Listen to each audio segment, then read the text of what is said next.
আসসালামু আলাইকুম ভিউয়ার্স, আশা করি আপনারা সকলে ভালো আছেন। ভিউয়ার্স, এখন যেহেতু শীতকাল এবং শীতে মুরগির বাচ্চা মৃত্যুর হার একটু বেশি থাকে, এমত অবস্থায় মুরগির বাচ্চাকে সুস্থ রাখার জন্য আপনারা যে সকল কাজগুলো করা খুবই জরুরি, তার মধ্যে প্রথমে হচ্ছে মুরগির বাচ্চাগুলোকে রাতের বেলা লাইটে রাখবেন। অর্থাৎ মুরগির বাচ্চার বয়স যদি 45 দিনের মধ্যে হয় তাহলে অবশ্যই মুরগির বাচ্চাকে লাইটের নিচে রাখা উচিত।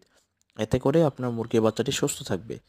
এছাড়াও মুরগির বাচ্চাকে আপনারা দিনের বেলা যখন রৌদ্র উঠবে তখন এইভাবে বাইরে রোদের মধ্যে ছেড়ে দিবেন এবং কিছু খাবার পানি দিয়ে রাখবেন রোদের মধ্যে। ইনশাল্লাহ আপনার মুরগির বাচ্চাগুলো রোদের মধ্যে সারাদিন থাকলে আপনার একটাও মুরগির বাচ্চা নষ্ট হবে না।